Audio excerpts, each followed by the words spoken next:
Allô, Allô, Lison.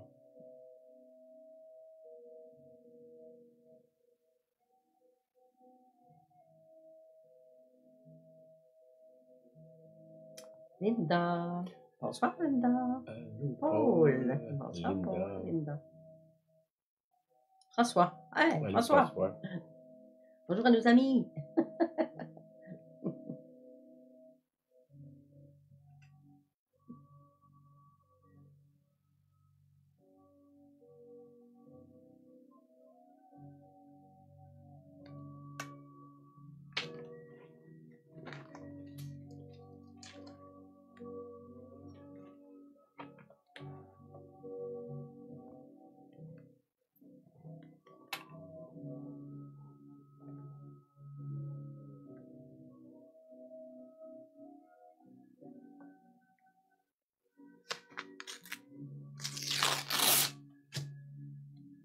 Tu de ça? Ok,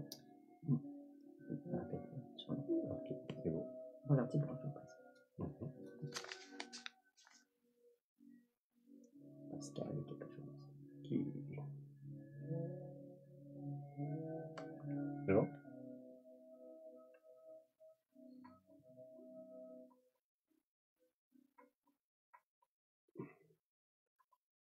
Bonsoir. Bonsoir à chacun de Allô, vous. Marjo. Bonjour, Marjo. Richard. Bonsoir. Allô, Sandy. Sandy aussi, oui, Sandy. Ouais, un petit bonjour. Un petit bonjour spécial à un couple du lac Beauport qu'on a eu connaissance dernièrement. C'est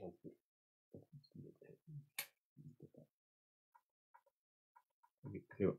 Ok, oui, un petit rendez-vous divin. On a rencontré quelqu'un Ah, Éric qui Mille. nous suit finalement sur Facebook. Puis on s'est rencontrés là, vendredi passé. On était à Québec. Donc, merci Seigneur. Une rencontre divine dans un centre d'achat. Dans un centre d'achat. Des gens qu'on ne connaissait pas. Eux autres nous connaissaient parce qu'ils nous voient. Là. Amen. Un peu comme ceux qui sont venus à Réunion avec John Cava. Il y a des gens qu'on vous voit là, mais là, on vous a vu en personne. C'était le fun.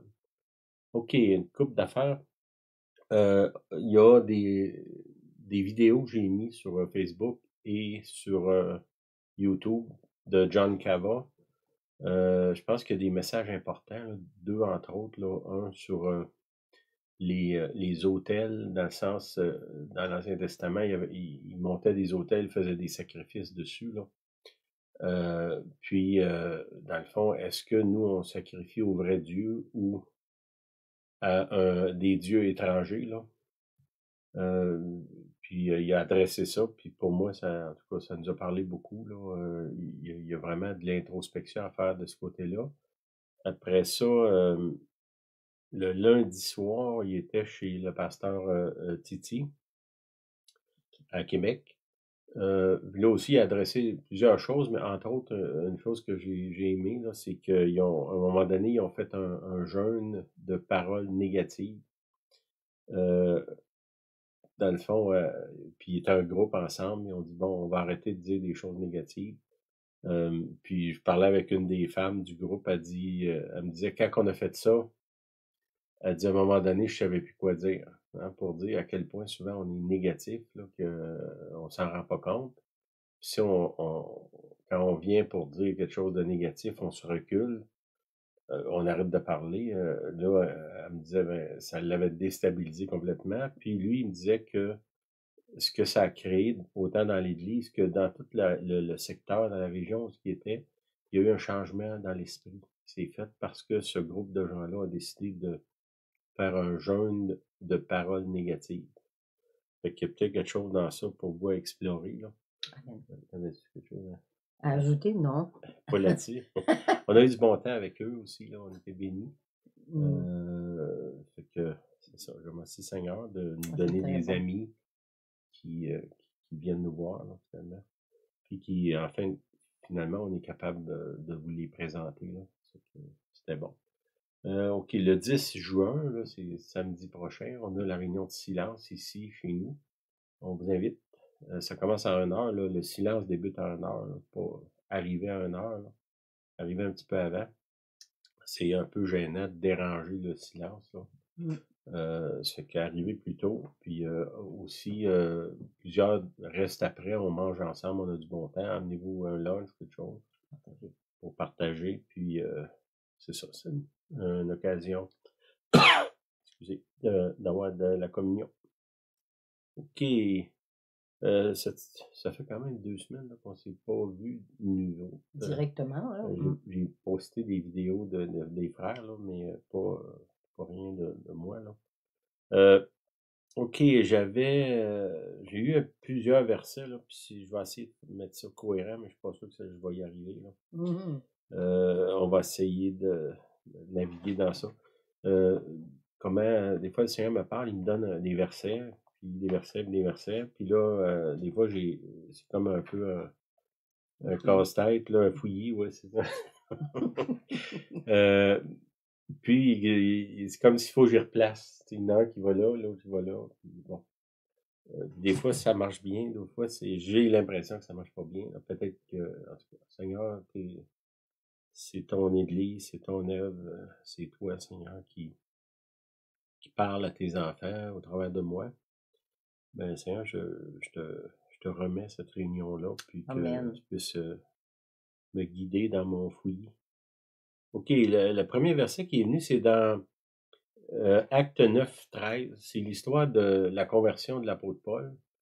On a déjà abordé ça, mais là, ça va être un peu différent. Au verset 13. OK, Dieu vient voir, bon, on sait Paul, il s'en va pour, faire prisonnier les gens de Damas. Puis, en chemin, il est arrêté par Jésus, il tombe en bas de son cheval, il devient aveugle. Puis là, il y a des directives, va-t'en dans la ville, puis il y a quelqu'un qui va te dire quoi faire. Fait que là, il y a une expérience de conversion radicale, là, si on peut dire. Puis, Dieu va voir un autre homme qui est un chrétien, un croyant. Il s'appelle Ananias. Euh, Puis, il dit à Ananias, tu vas aller voir cet homme-là, Saul, à ce moment-là, il s'appelle Saul de Tarse, parce que Dieu change son nom après. Puis, tu vas aller lui dire telle chose. Là, ce que je veux aborder, c'est cette conversation-là, là, pour partir. Ananias a répondu au Seigneur, j'ai appris de plusieurs combien cet homme a fait de mal à tes saints à Jérusalem. Ça, c'est au verset Acte 9, 13. Bon, Dieu il dit à Ananias, va là, va lui dire quelque chose. Puis là, Ananias, il dit, dans le fond, ce qu'il dit au Seigneur, t'es-tu au courant? C'est qui cet homme-là? Puis, comme si Dieu ne le savait pas, là. Puis ça me fait penser souvent à nous autres, là. Euh, Dans le fond, on parle avec Dieu comme s'il n'était pas au courant de notre affaire, ou de ce qu'on a besoin, ou de ce qui se passe autour de nous. Puis là, il dit, Seigneur, j'ai appris de plusieurs combien cet homme a fait de mal à tes saints à Jérusalem. Bon, là, il y a l'opinion de plusieurs, là. Puis il y a l'opinion de Dieu, puis il y a l'opinion de lui. Bon, Ananias, on voit là, il est ouvert parce que c'est quand même Dieu qui y parle. Mais il y a encore un petit doute, dire, ben Seigneur, est-ce que tu es conscient de ce qui se passe, c'est qui cette personne-là? Puis pour moi, là, dans ce passage-là, ce que je veux amener comme que Dieu nous parle à nous, c'est que nous, on a une opinion sur des gens. Des fois, on se fait influencer dans notre opinion. OK? Dans ce cas-là, on pourrait dire que c'était fondé, là. Il venait vraiment, puis il avait fait l'habiter du monde en plus, là. Euh, Ce qu'il était sérieux dans sa démarche d'attraper les chrétiens. Euh, Fait que ce qu'il a entendu dire, c'était vrai. D'autres fois, ce qu'on entend dire, c'est pas vrai.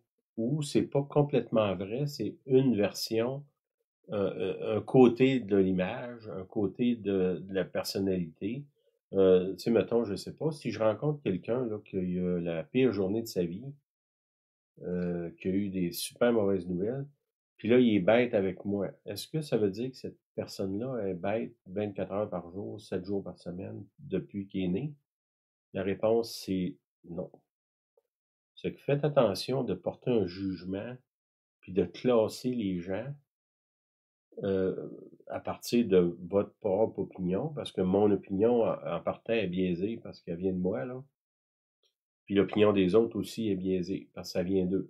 On a tout un regard différent, dépendant qui est-ce qu'on est. Je sais pas, moi, si moi je suis très, très extraverti, ben quelqu'un d'introverti, mettons que j'ai peut-être pas une super bonne opinion d'eux, puis l'inverse pareil. Mais est-ce que mon opinion est fondée sur le Saint-Esprit? Je ne pense pas. Il faut que là, je fasse la différence entre ce que Dieu veut, ce que moi je veux, ce que lui voit, ce que moi je vois, ce que moi je pense, qu'est-ce que lui pense. OK? Mmh. Ce que je crois, ce que je vois, ce que je pense, ce que Dieu croit, bon, ce qu'il voit et ce qu'il pense.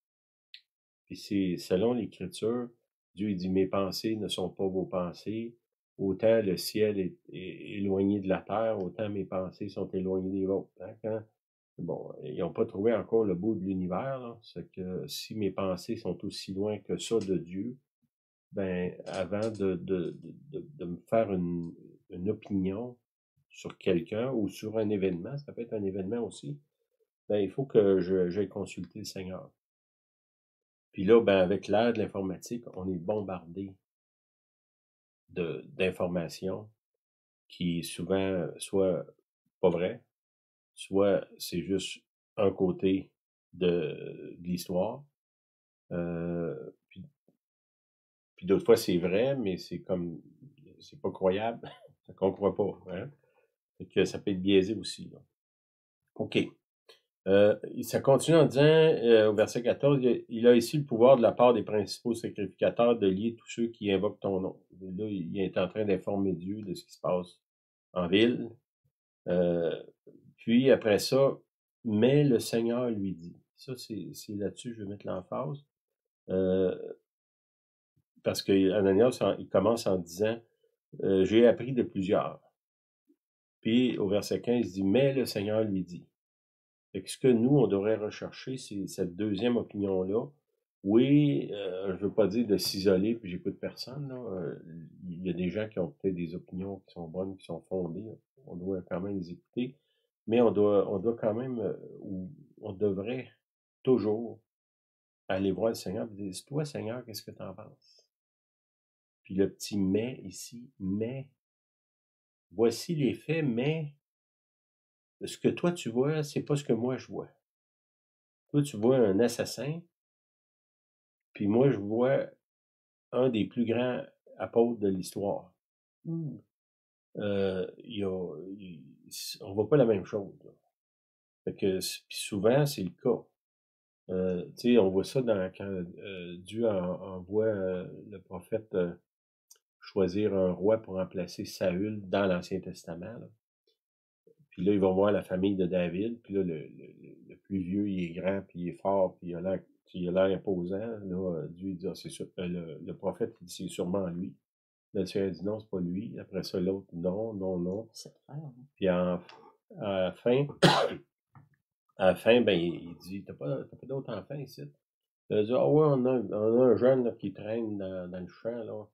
Dans le fond, on voulait dire, on n'en tient même pas compte de lui. Puis Dieu, il dit, le prophète, il dit, va le chercher. Mmh.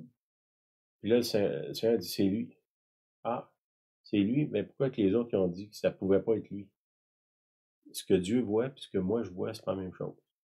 Puis on sait que David, dans l'Ancien Testament, Dieu lui-même rend un témoignage extraordinaire. Il dit, David, c'est un homme selon mon cœur. Pas un homme qui fait rien que du bien, là.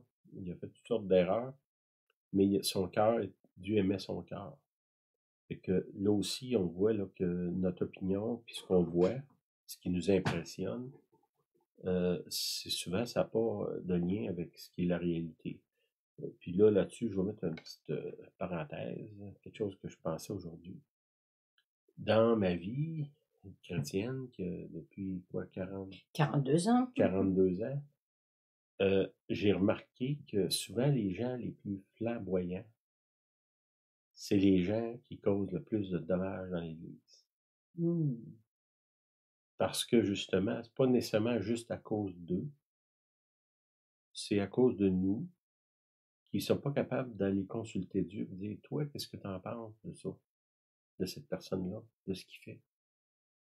Puis souvent, si le Seigneur nous aurait éclairé, on serait sauvé un paquet de problèmes puis de dommages dans l'Église parce que nous, puis je reviens à ce que Dieu dit au prophète Samuel concernant David, il dit, l'homme regarde à ce qui frappe les regards, Dieu regarde au cœur. Mhm. Cette parole-là, est-ce qu'on pourrait comment je dirais, briser cette malédiction-là qu'il y a sur nous d'arrêter de regarder ce qui frappe les regards, puis commencer à regarder le cœur de Dieu premièrement, puis de trouver le cœur de Dieu dans les gens autour de nous, puis dans nous aussi. Je sais pas si je vais un autre affaire que Dieu m'a parlé cette semaine, je sais pas si je vais vous le dire. Je le verrai à la fin, là, peut-être. Je viens assez de quoi je parle, là. OK. Ça continue en disant, cet homme est un instrument que j'ai choisi. Ah? Un choix. Seigneur, t'as pas la même opinion que les autres. C'est surprenant. Pour porter mon nom devant les gentils, les nations, devant les rois et devant les enfants d'Israël. Et il y a tout un appel, ce monsieur-là. C'est drôle parce que ça commence en disant, il est venu ici pour faire du mal. Puis regardez ce que Dieu dit. Non, non, je lui montrerai combien lui va souffrir pour mon nom. Hein? L'autre, il a peur que Paul vienne y faire du mal, puis Dieu il dit, non, non, c'est lui qui va souffrir pour mon nom. OK? Bon, là aussi, je reviens à l'idée que l'apôtre Paul, il y a un appel extraordinaire. Il y a beaucoup de gens qui aimeraient ça avoir l'onction de Paul. Tu sais, il disait, il prenait des tissus, il touchait Paul, puis il prenait ces tissus-là, puis il allait toucher des malades, puis les malades étaient guéris. Juste je sais pas, la poussière de son corps avait un don de guérison, je sais pas quoi, là. Ben là, il y a plein de monde qui dit, hey, moi, j'aimerais ça avoir ça. Pour moi. Mais est-ce que je vais avoir cette portion-là de je vais lui montrer combien il doit souffrir pour mon nom? Puis dans Corinthiens, 2 Corinthiens, vers la fin, quand Paul défend son ministère, il défend pas le fait qu'il est capable de faire des miracles. Il défend le fait qu'il a souffert plus que tout le monde.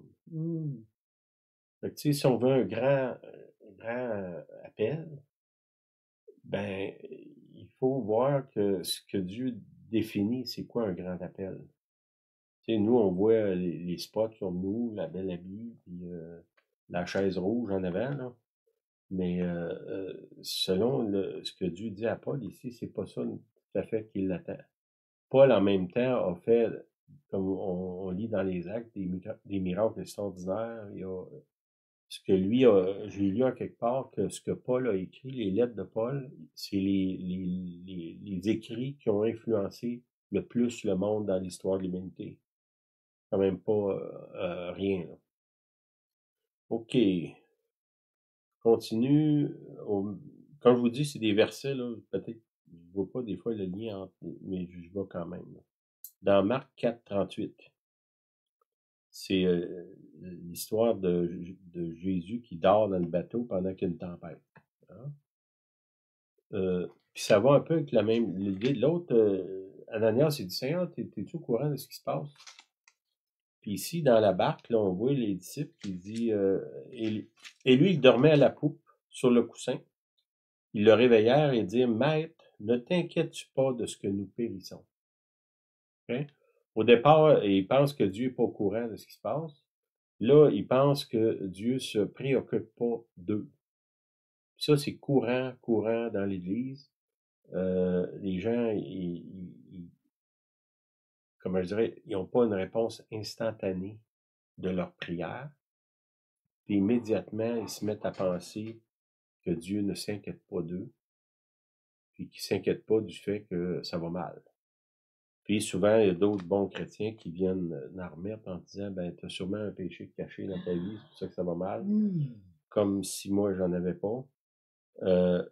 Puis moi, quand c'est moi que ça va mal, c'est pas mes péchés, c'est l'ennemi qui m'attaque. C'est que Quand c'est toi, c'est les péchés, puis quand c'est moi, c'est l'ennemi.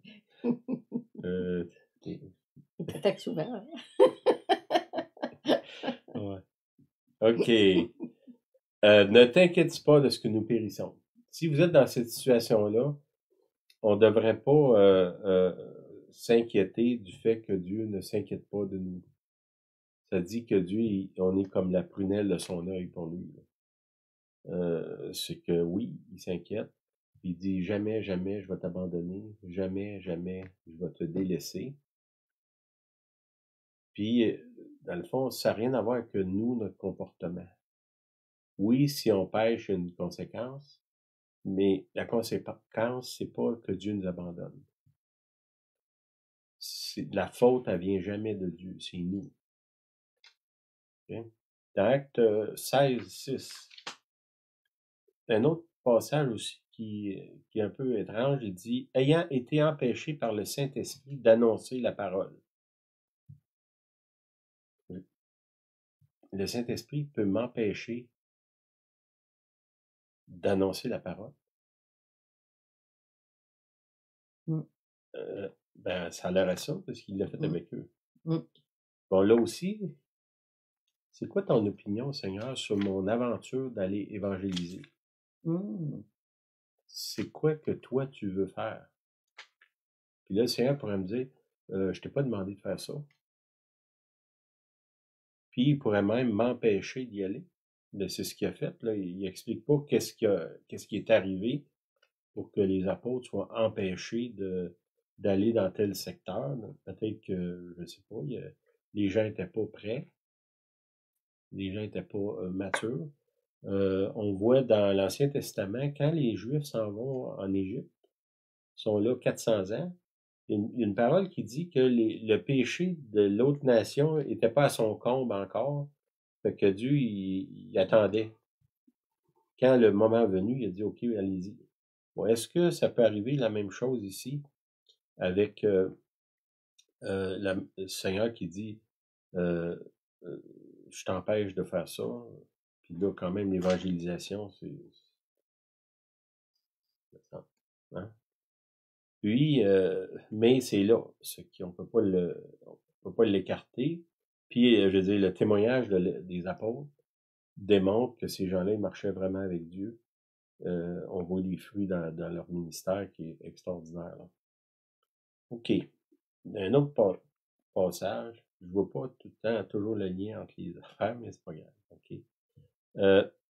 Dans Luc 24, 15, ça, c'est les disciples d'Emmaüs. Pendant qu'ils parlaient et discutaient, là, ces gens-là, ça c'était une chose, parlaient et discutaient, ça me fait penser en haut, j'ai appris de plusieurs, blablabla, blablabla. Jésus s'approcha, mais eux autres, comment je dirais, sont pas nécessairement intéressés à l'opinion de Jésus, ils ont leur propre opinion, un peu comme les gens de Ananias, là, que eux autres qui ont décidé que Paul ne pouvait pas être racheté. Sur Luc 24, 15. Jésus s'approcha et fit route avec eux. Même quand on fait du blabla, qu'on n'est pas à l'écoute, le Seigneur, il est là, il marche avec nous autres. Regardez ce qu'il dit ici, ça, quand même aussi, ça dit mais leurs yeux étaient empêchés de le reconnaître. Hein? Dans les actes, le Saint-Esprit les empêche d'annoncer, puis ici, le Saint-Esprit les empêche de voir ou de reconnaître. Puis ça, c'est une affaire que j'ai remarqué souvent dans notre vie. Il y a des passages de notre vie qu'on n'est pas capable de voir que Jésus est là. Puis je sais pas, j'ai l'impression des fois que ici, c'est clair que leurs yeux étaient empêchés de le reconnaître. Qui a le pouvoir d'empêcher nos yeux de reconnaître quelqu'un? Ben, je pense que c'est le Saint-Esprit. Pourquoi? Il y avait une leçon à apprendre, ces gens-là. Puis des fois, dans nos temps où est-ce qu'on ne voit pas, on ne reconnaît pas le Seigneur, il y a quelque chose à apprendre dans ça. Les moments de désert, les moments d'angoisse, d'incompréhension, souvent, c'est les moments les plus formateurs de notre vie.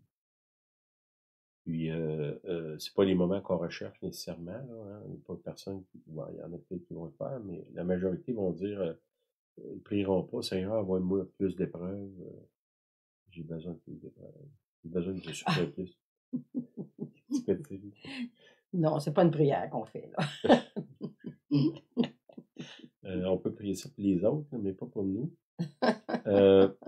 Mais il était empêché de le reconnaître. Il leur dit, de quoi vous entretenez-vous en marchant pour que vous soyez tout triste? Hein? Nous autres, on dit, quand Dieu te pose une question, il ne cherche pas une information. De quoi vous parlez déjà?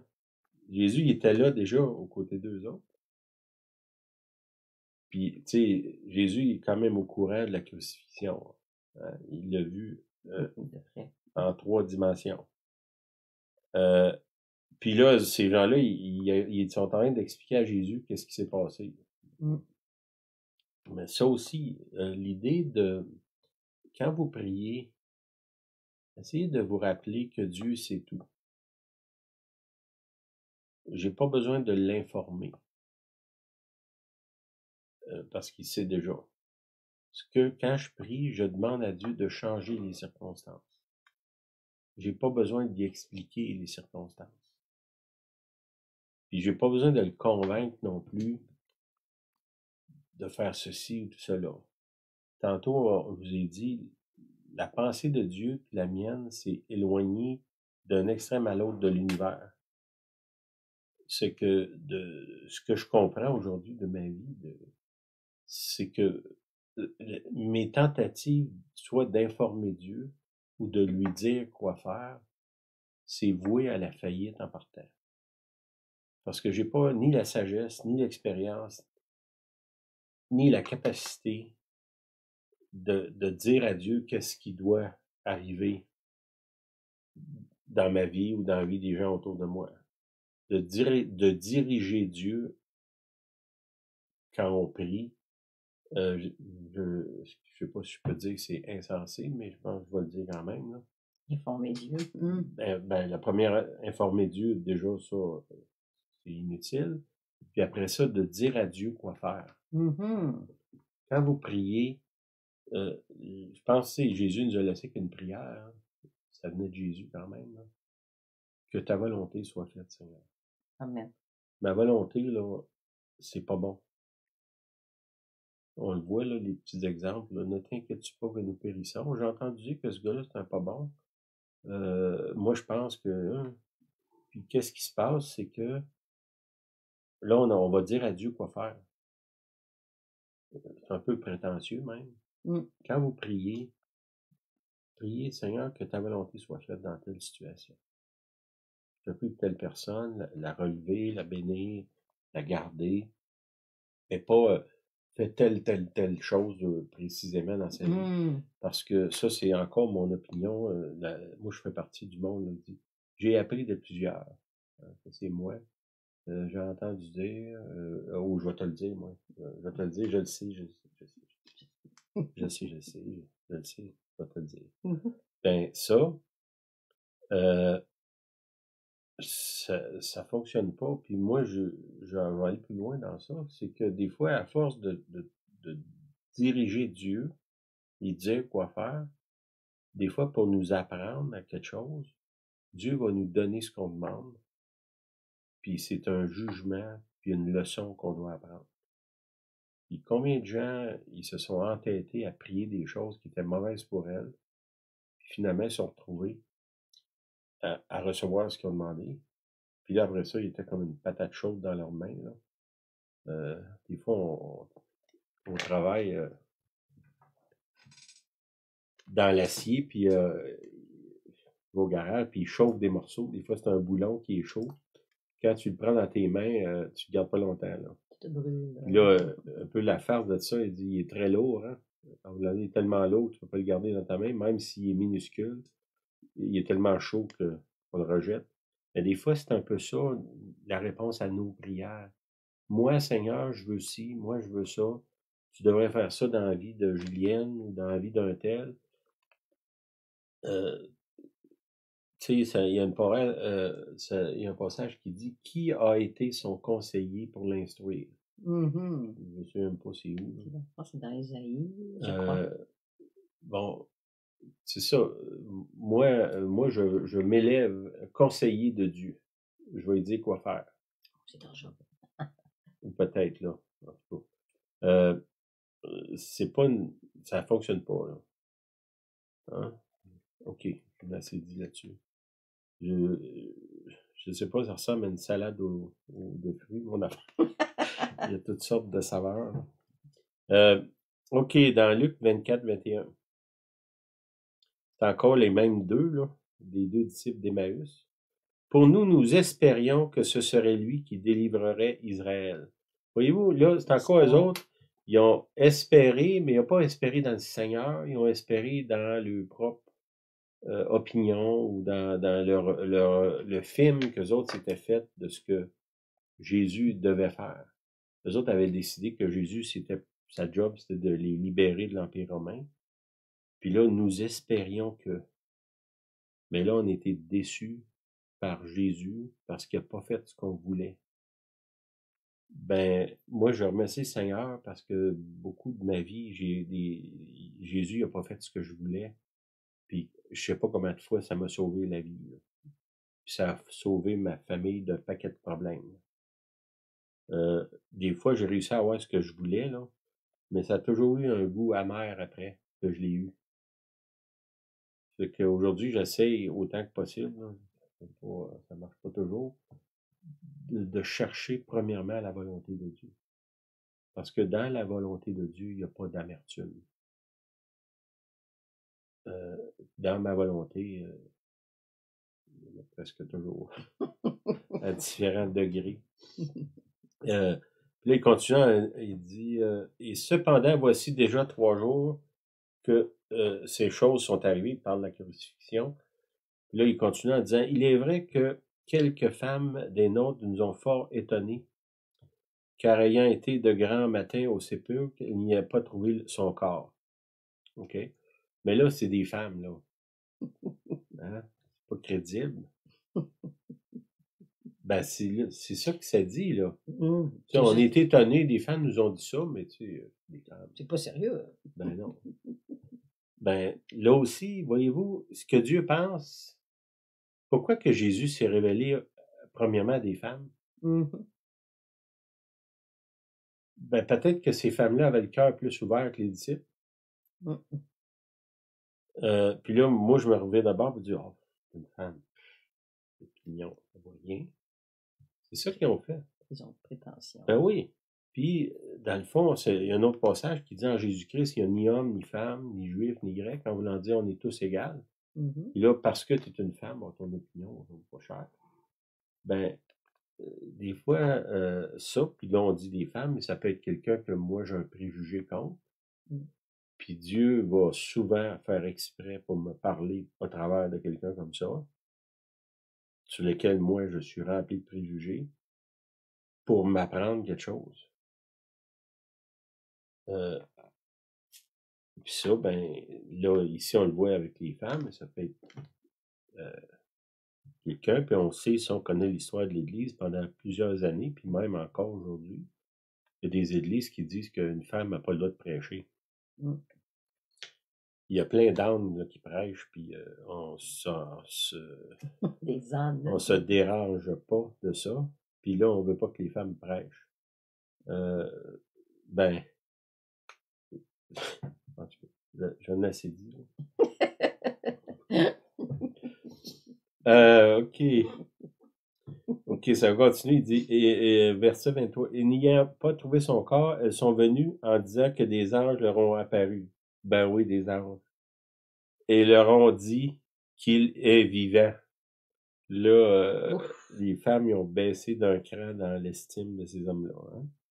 Quelques-uns des nôtres sont allés au sépulcre et ont trouvé les choses comme les femmes l'avaient dit. Hein? Puis là, ils n'ont pas d'opinion négative de ces gens-là qui ont répété les mêmes choses que les femmes. Hein? Mais lui, ils ne l'ont point trouvé. OK.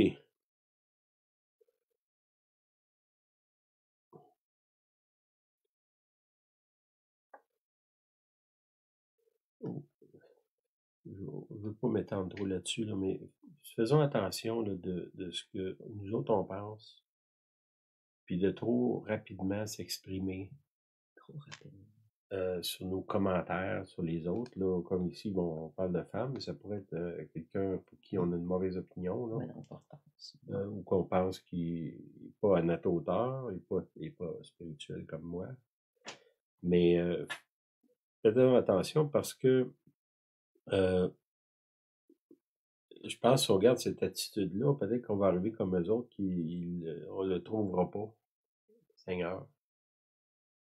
Parce que nos opinions nous aveuglent. Un peu comme l'apôtre Paul, quand il tombe en bas de son cheval, il devient aveugle.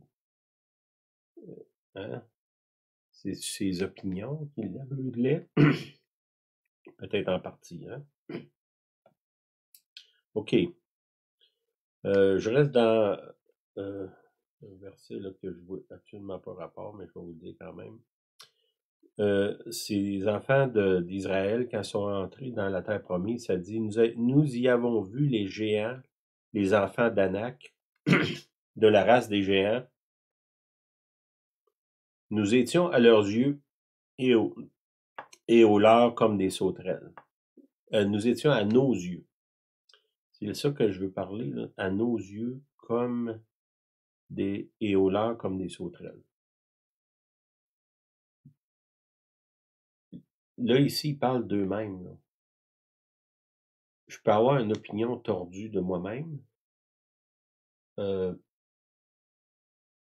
Autant une opinion trop positive, là, tu sais, moi, je suis le saint homme, là. Ou je peux avoir une opinion que moi, je suis un vaurien, puis il n'y a rien de bon qui sort de moi, là. C'est que ce qui est à vos yeux, puis aux yeux des autres, là, ici, ils se voient comme des sauterelles. Est-ce que tu es une sauterelle, toi? Non, tu es un être humain.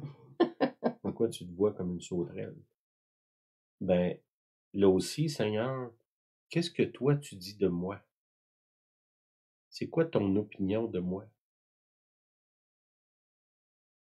Puis des fois, ça peut être une opinion négative, dire, ben là, t'es trop dur avec ta femme. Ou ça peut être, moi, je t'ai pardonné. Arrête de t'accuser.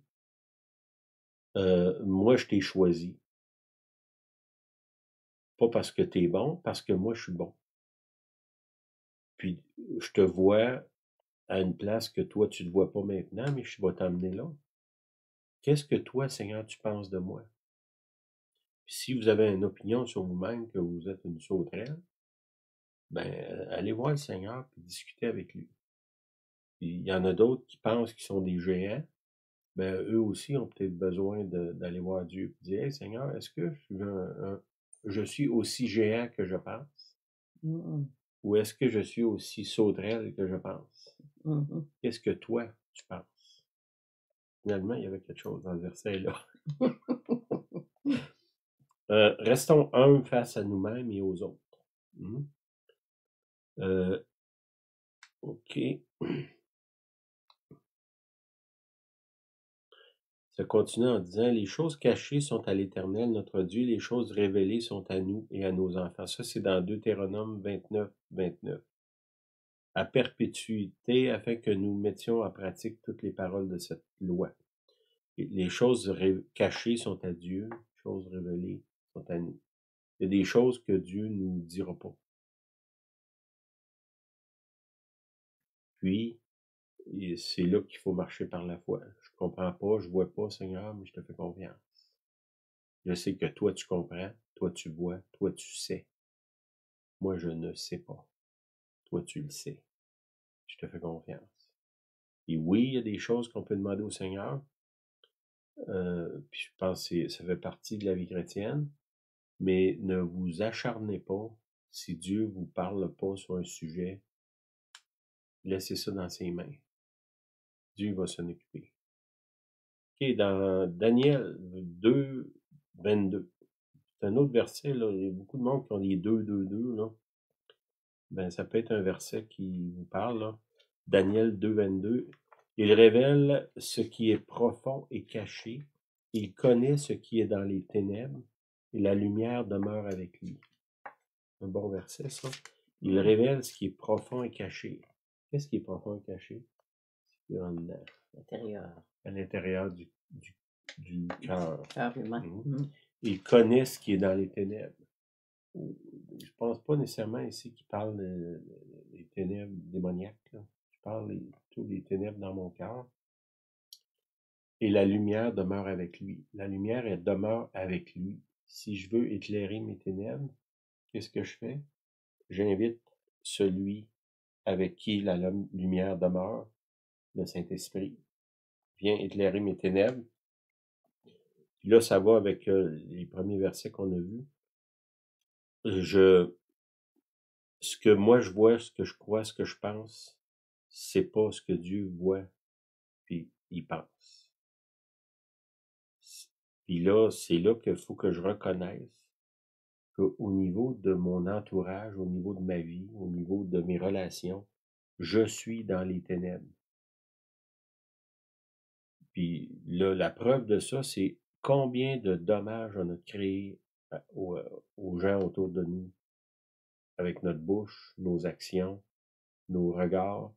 C'est presque incalculable. Comment ça peut changer si je m'aligne avec la pensée de Dieu? Ben, Seigneur, j'ai entendu dire que ce gars-là, c'est un pas bon. Mais toi, Seigneur, qu'est-ce que t'en penses? Ben, oui, cette personne-là est difficile, mais je veux que tu l'aimes. Parce que par ton amour, il va changer. Ouais, mais Seigneur, il est difficile. Ouais, mais je vais être avec toi. Est-ce que c'est possible d'avoir cette conversation-là avec le Seigneur? Peut-être des gens très proches, nos enfants, notre conjoint, nos parents, les gens de l'Église, le pasteur, les gens autour de nous avec qui on travaille. Comment c'est difficile des fois. Puis là, on essaie en train d'expliquer à Dieu comment que la personne à côté de nous est compliquée, puis difficile, puis elle nous fait souffrir. Le Seigneur dit, pourquoi tu me dis ça, là, je le sais déjà. Demande-moi donc plutôt la réponse ou la solution à ça. La grâce. Ouais. La grâce, c'est peut-être la solution ultime. Pour endurer ça, là. Ben oui, puis pour que ça change. Souvent, si on change notre attitude, toute l'atmosphère va changer. Là, on dit, Seigneur, si tu me donnais une meilleure atmosphère, je serais une meilleure personne. Le Seigneur dit non, je l'ai essayé dans le jardin d'Éden, ça n'a pas marché. C'est que change-moi, Seigneur, premièrement. Donne-moi le regard que toi tu as sur les autres. Est-ce que moi, je suis en train de rejeter un apôtre Paul en disant, il n'est pas question que j'aille prier sur lui, là. Seigneur, tu sais pas c'est qui. Puis je me plierai pas à ça, mais il y a quelque chose dans ça là, qui marche pas. Là. Ça fait que je sais pas si vous avez reçu quelque chose dans ce que j'ai dit là. Je comprends que c'est mêlé, là, mais c'est ça que j'ai reçu, c'est que je fais pas d'autre chose. Là.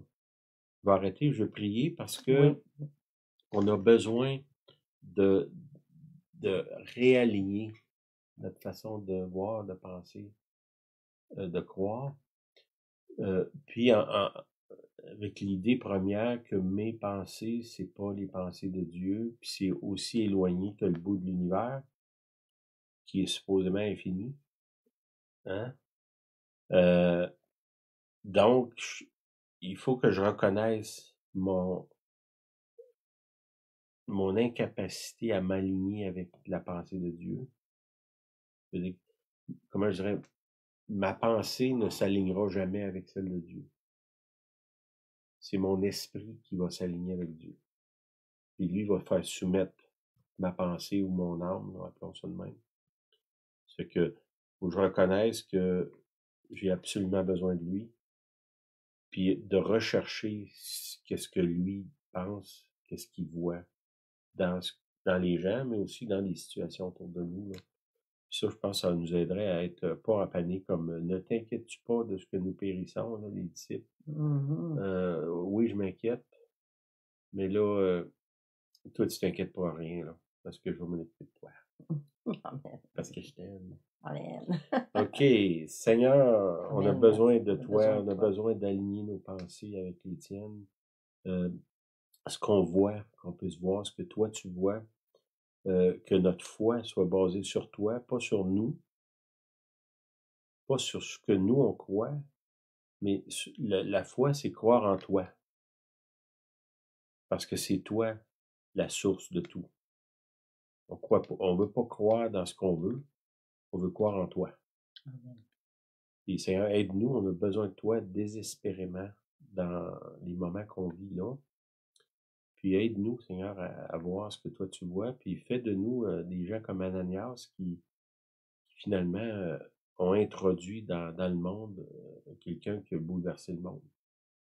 Amen. Amen. Amen. T'avais-tu quelque chose? Je veux juste ajouter quelque chose. Dans la tempête, Jésus, il semblerait qu'il dort dans un. Imaginons une petite chaloupe qui est dans une immense tempête. Avez-vous déjà tenté de dormir quand il y a une tempête autour de vous, surtout dans une petite chaloupe? Ça a toujours été ma question, comment il faisait pour dormir? Donc, vous pouvez comprendre la paix de Dieu qui surpasse toute intelligence. C'est peut-être un passage qu'on peut lire ou prier le matin. Le renouvellement dans la pensée, renouvellement dans l'intelligence, c'est Romains 12, chapitre 12, verset 2. Chaque matin, renouvelle ma pensée pour discerner la volonté de Dieu, la pensée de Dieu. Romains chapitre 12, verset 2. Je veux ajouter, là, j'avoue que je vais me lancer, l'image qu'il y a derrière vous semble avoir un chemin il semble avoir deux branches, deux routes qui se divisent. Ce matin, à l'occasion, je vais prendre une marche dans la route chez moi, puis il y a une croix au bout du chemin, et j'ai arrêté à la croix, parce que le mot la croix, ça veut dire croiser. On est à la croisée d'un chemin. Vous voyez l'image? Il semblerait que moi ou quelqu'un d'autre, on a des choix à faire au niveau du chemin à suivre. Il y a des gens qui ont des décisions à prendre, il y a un chemin qui s'ouvre, mais il y a deux voies, droite ou gauche. Vous êtes à la croisée de chemin, puis demandez à Dieu quel est le chemin que vous devez emprunter. Puis je me suis souvenu ensuite qu'en 2010, j'ai apporté un message sur le chemin du cœur. Il y avait effectivement deux chemins qui étaient là devant toi, dont un qui était beaucoup plus, je dirais, asphalté, très agréable, bien entretenu. Par contre, l'autre chemin était broussailles, des branches, sombre. Le chemin, il semblait difficile à être emprunté même, mais le chemin du cœur, c'était le plus difficile à emprunter. Donc, dans mon exhortation que j'avais apportée, vous avez un chemin à suivre qui ne semble pas celui que vous pensez. Celui qui est bien pavé, bien éclairé. Le chemin du cœur, c'est un chemin qui est ombragé, ténébreux, toutes sortes de choses à rencontrer sur ce chemin. Donc, à la personne que je parle ou aux personnes, vous êtes à une transition, vous avez un chemin à choisir. Je vais vous encourager. J'ai reçu ça ce matin. Amen. Oui. Si vous regardez en arrière de Julienne, là, il y a une pancarte qui serait supposée de dire qu'est-ce qui se passe en avant. Ah ben oui. Il n'y a rien dessus. Il n'y a rien indiqué. J'ai trouvé ça drôle quand j'ai choisi cette image-là, parce que je me disais, c'est le Saint-Esprit qui va vous le dire. Amen. Il n'y aura pas une pancarte devant vous. Non. Là. Puis ce que Julienne vient de dire, justement, je voulais parler de ça, c'est que Julienne m'a volé le message. Oh, vous êtes à une croisée de chemin, il y a une croix. C'est pour ça que j'avais choisi ça. Moi, je ne savais pas. Un côté, c'est le chemin de Dieu. Oui, parce que Julienne, elle ne sait jamais ce Je ne que savais pas que l'image. Mais il faut que vous vous informez de Dieu parce que la pancarte, il n'y a rien dessus. Là. C'est qu'il faut que ça vienne du Seigneur. C'est lui qui va le faire. Qui va vous diriger. Diriger parce que chacun de nous, on a un chemin différent, on a des choses différentes à faire. C'est qu'il n'y a pas de standard. C'est la marche dans l'esprit. Amen. Amen. Soyez bénis. Merci. Merci de nous Bonne accompagner. Semaine. Merci amen. Amen. On prie pour chacun de vous en cette belle semaine. Merci. Amen. Bye bye.